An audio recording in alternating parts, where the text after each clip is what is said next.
The popular common reference point for a haiku is a very short and kind of opaque poem. And that is not necessarily wrong. The traditions of Japanese poetry leading back several centuries are leaning towards a real emphasis on concision. Going back through the great collections from the earlier centuries, the Kokinshu, the Menyoshu, where you're taking vast complexes of emotion and interpretation and scene and materiality and immateriality and body and spirit and all of this, and compressing it into remarkably tight lines that just evoke so much more than actually gets said or written. That is a consistent thread throughout. And you can see the haiku is just another step in that progression where it becomes even shorter. And this can be confusing to a lot of people. This can be very hard to follow because it's a very tough nut to crack.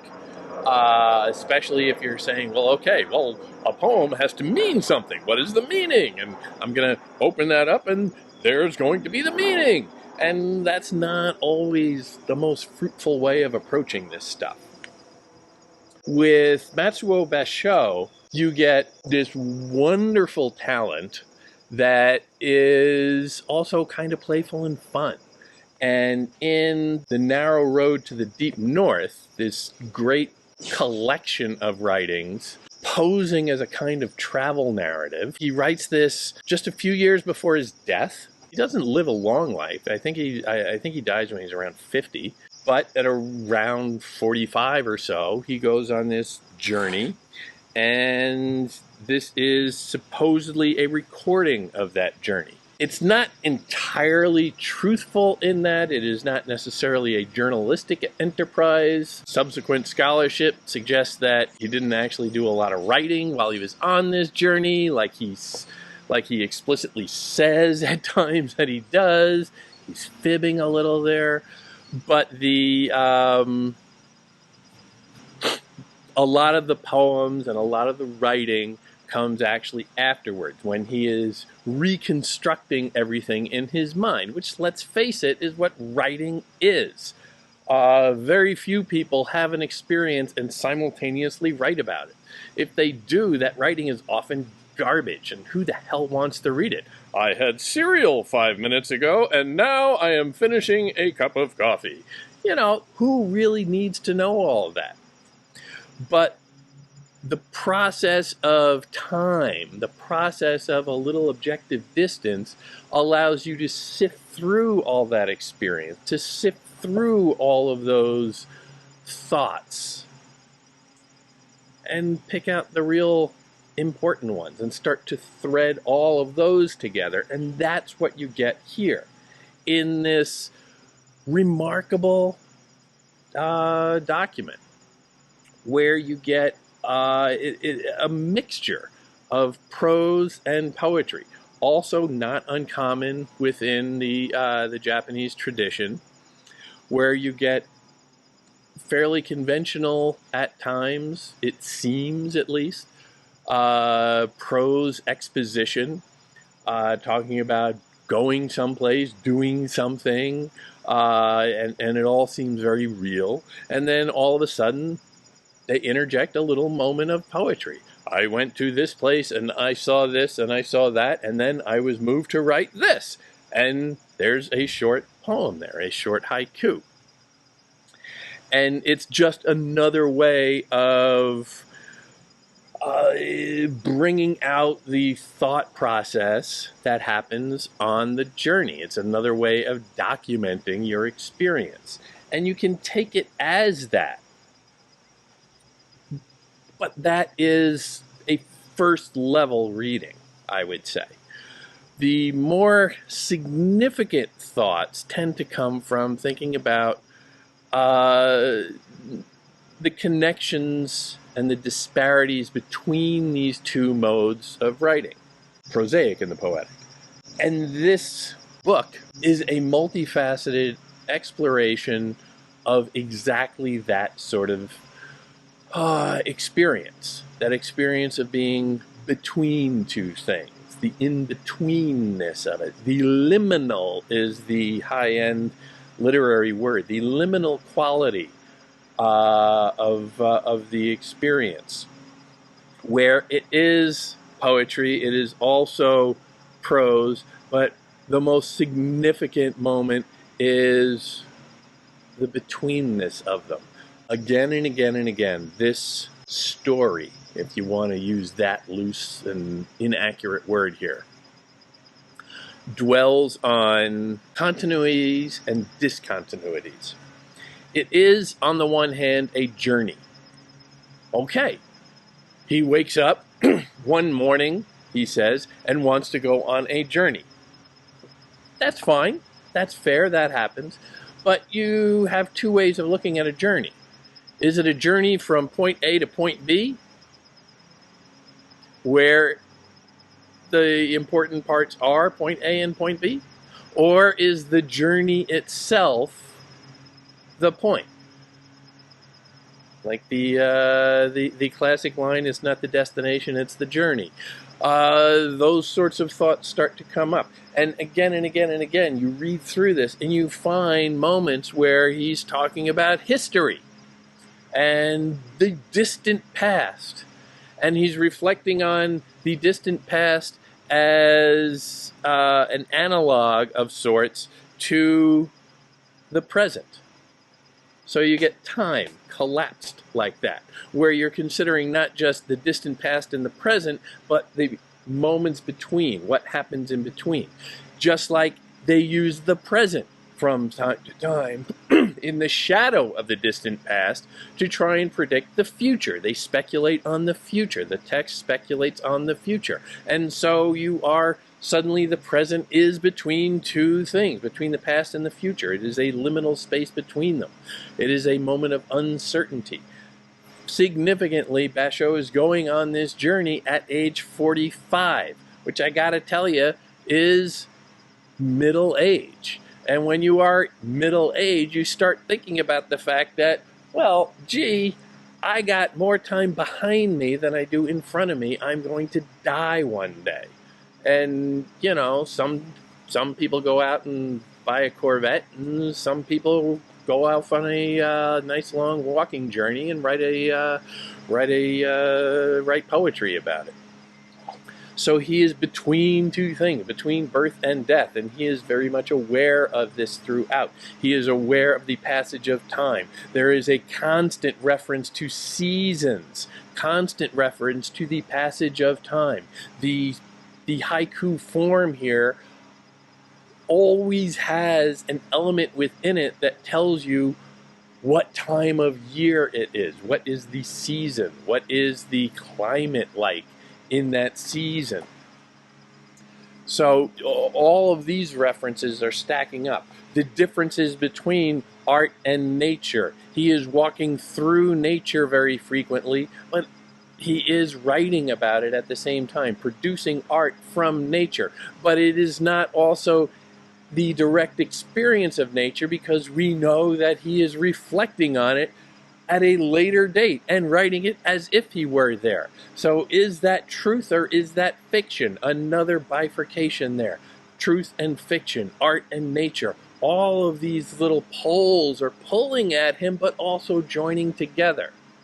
There is you find references to rivers, which show a passage of time. It is a constant reference. It is a deeply symbolic image in most Japanese poetry, Asian poetry broadly, world poetry broadly. Time. You can never stick your hand in the same river twice because it's always changing. But it is that constant continuity of change that is in itself a kind of stability. So he is always getting writ between these two and also finding it joined together. A river divides two land masses, but it is also a place where they meet. A line can join as much as it divides. Another little way of thinking about all of these distinctions. And when you start thinking about them, when you start considering them, you see all of these recurrences stacking up, all of these instances of distinctions that tend to blur together. We like organized information. We like to be able to say, this is that, and this is that, and never the twain shall meet. But here we're starting to see that, well, it's not so simple. And in that, you can see that same concern with materiality and immateriality, body and soul, that pervades world literature, world culture of all time, quite frankly. Waxing and waning through history, but it's always there. And the struggle to get a hold of it, the impetus to explore it, is also part and parcel with the Age of Enlightenment over in Europe. Because think about this. He goes on this journey, and it might seem like just an idle little stroll, a meander, but still, he was impelled to go on it. He was impelled to know. He wants to know something. That's right out of the Enlightenment handbook. So there is a kind of quest to know. There is a journey aspect to this that is very much a goal-oriented endeavor. He wants to know something. He may not know what he wants to know, but he is driven to explore something. And you see him again and again and again going to all of these sites, going to all of these places, and striving to know. And it's not just looking at stuff, going and saying, hey, wow, that's a really cool beach. I'm going to hang out there, watch the sunset, and, order up some Mai Tais. He's going to fairly specific places that have signs of or connections to culture. They're often natural spots, often quite secluded, but with connections to human civilization. So again and again, you see him say, and I was in this place where where this poet had written about that. And this temple is connected to that. And all of these little marks of human civilization he is exploring and writing about and commenting on very obliquely, but it's there. This is an intellectual endeavor as much as it is a spiritual endeavor. And that mind-body connection is just like every other polarity that we see in this. Where is it an intellectual process? Are we reasonable beings? Are we thinking beings? Is there no spirit? Or are we all spirit? Or are we all immaterial? Are we all part of God or the divinity in whatever version you want? And the physical stuff we see is just an illusion. These are the questions being weighed here. Along the way, it's a fun little journey. Along the way, it's interesting. Along the way, it is at moments really quite beautiful. The months and days, the travelers of 100 ages, the years that come and go, voyagers too, floating away their lives on boats, growing old, they lead horses by the bit. For them, each day a journey, travel their home. Many, too, are the ancients who perished on the road. Some years ago, seized by wanderlust, I wandered along the shores of the sea. Seized by wanderlust, that hunger to know, to see, to just go out and experience, to leave the safe harbor of what you know and to forge into an unknown world. Then, and here we're back into prose. Simple little switch. Is it a difference or is it just a continuation? Then, last autumn, I swept away the old cobwebs in my dilapidated dwelling on the river's edge. River's edge, very symbolic. As the year gradually came to an end and spring arrived, filling the sky with mist, I longed to cross the Shirakawa barrier, the most revered of poetic places. Poetic places? Not just anywhere. Places of culture. Somehow or other, I became possessed by a spirit which crazed my soul. Unable to sit still, I accepted the summons of the deity of the road. No sooner had I repaired the holes of my trousers, attached a new cord to my rain hat, and cauterized my legs with moxa, than my thoughts were on the famous moon of Matsushima. I turned my dwelling to others and moved to Senpu's villa.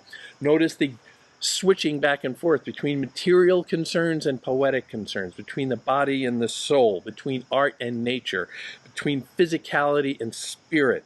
I repaired the holes in my trousers, attached a new cord to my rain hat, and cauterized my legs with moxa.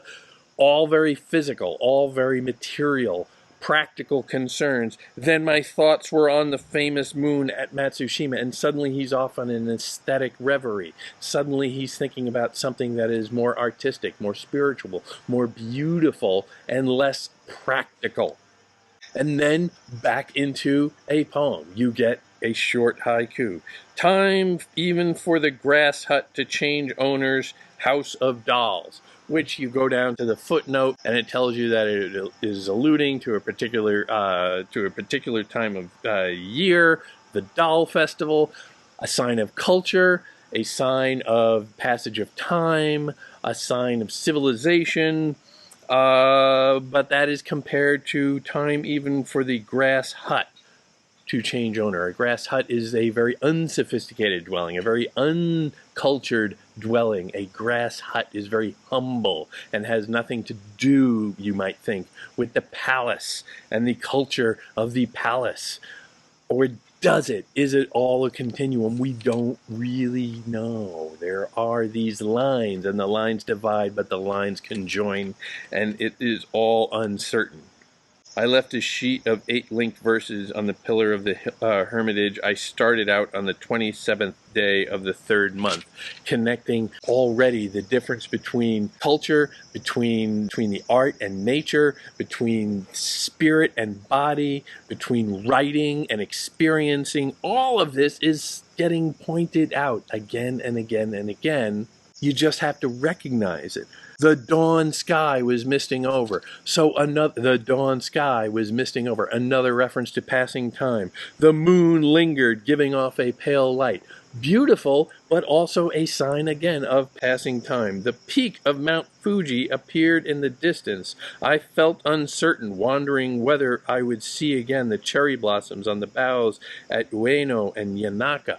The experience of outside nature makes him think of his inside nature. He's registering his emotional state as he is recording the outside environment.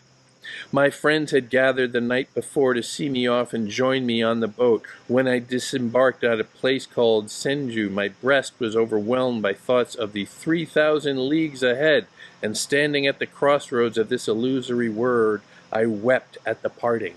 A reference to society, but still very vague. He's talking about friends coming to see him, and yet it is a very internal thing. They don't register in the text itself. We don't get names. They no snippets of dialogue or anything, but it shows him in society, and yet at the same time he seems very much alone. He is registering all this and internalizing it and recording what is going on internally, separate from society, even as he is in society, even as he is among friends, he is separate from the friends. is that really a thing? Who else can say that they do that? Have you ever been in a crowd and suddenly felt like you're just sort of sitting there in your own thoughts, and you know, you could be among your best friends in the world, but you're just sitting back and just lost in your own little ideas. Spring going, birds crying and tears in the eyes of the fish. Spring going. Passage of time. Spring. Birds crying and tears in the eyes of the fish. Objectifying nature as a reflection of his own internal state. You don't have to break apart that little haiku and say, well, what does this mean? What does that mean? What does this mean? Sometimes that's just not helpful. Sometimes just register, well, what are my first impressions here? And this is it for me. It is the passage of time. It is a reflection on the outside nature, and it is somehow connected to or distinguished from the inside nature, the interior drama going on in this person's soul. Making this my first journal entry, we set off but made little progress. People lined the sides of the street, seeing us off, it seems, as long as they could see our backs. Making this my first journal entry, we know that he did not necessarily write all this stuff as he's going along. Some of this was after the fact, and most of it was after the fact, quite frankly. So you can say that as him being a little disingenuous here, but this just points out again the difference between fact and fiction, between art and nature, between reality and imagination. All of these things are meeting here, and it's telling us again and again that this is where we need to focus. This is that knot between everything else, this liminal space between all of these polarities that we need to consider. Because maybe there is no such thing as polarities. Maybe there is no such thing as A and B. There is only the infinite space in between. These are the considerations that the poetry is driving you to. This is the considerations that the culture broadly is driving you to at this point in time. And again, think in terms of the historic position of Japan at this time. Japan at this time was in a mode of transition. It was starting to open up to the outside world. Portuguese explorers had stumbled across Japan some years before, and there was this kind of uncertain, how much do we want to reach out to the world? How much do we want to retrench and focus on our own stuff? And this journey around Japan is a way of saying, you can read it as, well, he is focusing on Japanese culture and he is visiting all of these sites of Japanese culture, but at the same time it is also a journey. He is yearning, so he's going around. Maybe he wants to see something broader, something outside himself. He does not just reflect on his Japanese culture in his own hometown. He is motivated to leave, to reach out. And so you can see this position. And the whole idea of Japanese culture in itself has a long history with Chinese culture. China was always the big dog on the block, and Japan had a bit of a colonial mindset for a long time. They took a lot of their early art, early literature, early writing from China. And so they have this somewhat struggling sense of identity themselves. So as you're reading this this journal, you can call it that, this journal of one person trying to find their way through the world, you can see it as one person trying to figure out an individual identity in opposition to so many other identities. Exploring that liminal space between the self and the other. And the other could be the broader outside world of European explorers or whatever. The broader could be the experience of China. The broader could be the experience of India when they talk about Buddhism. Buddhism is essentially an import from India through to China, and then ultimately into Japan. And that contrasts with the more naturalistic indigenous Shinto religion of Japan. All of these issues are being wrestled out, and they meet in the mind of this traveler, of this pilgrim of sorts, just trying to make sense of it all. And who among us hasn't been in that place where you're just trying to make sense of the world? And sometimes you go on a journey, sometimes you just go out and go for a walk. Go for a walk along, go for a walk through the city streets, go for a walk in the park, go for a walk on the beach, go for just a walk. It doesn't even matter, where you're trying to organize your ideas a little bit and you don't even realize it. You just feel like you need to get out. Maybe you're trying to escape something. Maybe you're trying to escape to something. Maybe you're not even trying to escape, but you're trying to bring what you had to someplace new. It's all uncertain. But in reading this, you do find all these little recurrences, all these little prods, all these little hints of time passing, of places, of art and nature and soul and body and spirit and nature and physicality and materiality. And all of this is being considered again and again and again. And you can ignore it and just say, well, that's just the words that this guy is coming up with as he's sitting there writing about, oh, and one day I went for a walk and I did this and I did that and I did the other thing.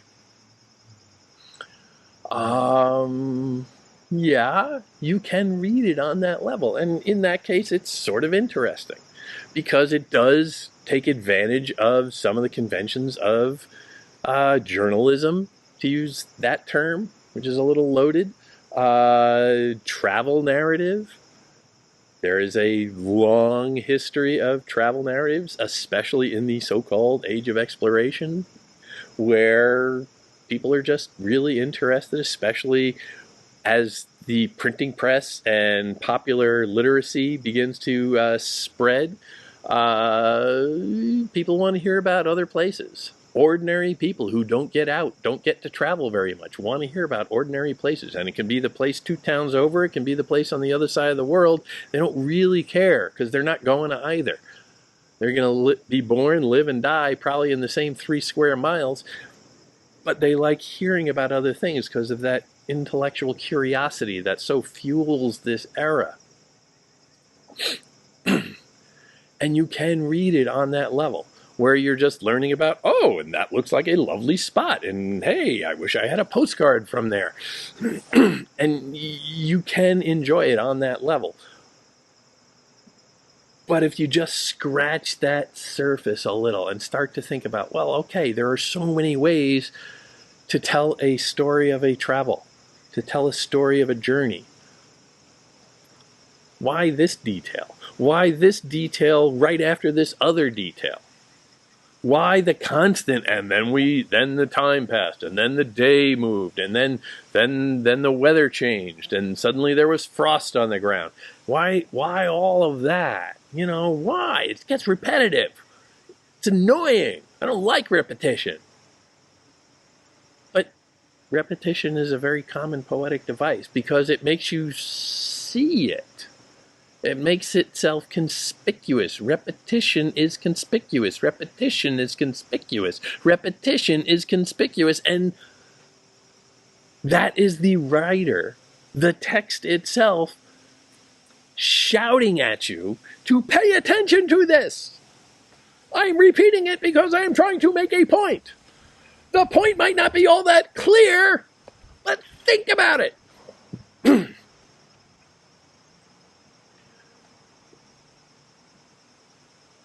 That's what reading is.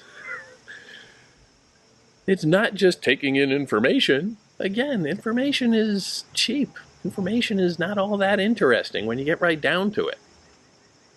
But the way you shape that information can imply so much more. Because by dwelling on the space between the information, it's not A or B, it's the space in between. That develops a faculty of thinking that can be applicable in so many other facets of life, because A and B are always going to change. They are variables. But the ability to imagine the different relationships between A and B, and imagine, well, you know, there is an infinity between those 2 points. You know? The nature of infinity is that you can divide anything by its, in half again. You can keep subdividing something. So in between 2 things that might seem to be right next to one another, in between there is infinite space. And understanding that allows you to think about things in a much more sophisticated way, a much more subtle way. And quite frankly, the people who see A and B and say, okay, I know what A and B is, those people are great. They're not necessarily going to change the world or anything, no. The subtler thinkers, the people who can see A and B and imagine what's beyond them, what's between them, what's connecting them, and what's dividing them, those people, those are the people that change the world. Those are the people that imagine what is there when everybody else says there's nothing there. You can decide for yourself whether or not that is a skill worth cultivating, but I think the evidence of really successful people from the beginning of time, successful in terms of cultural relevance, successful in terms of cha-ching bank account, however you want to measure success, they're the people who tend to see between, see that liminal space, and see polarities as just progressions that have extent beyond those polarities, but also an infinite reduction between them. And that's more satisfying, ultimately. It's more interesting. A and B is dull. The infinity between, that'll occupy you for the rest of your life.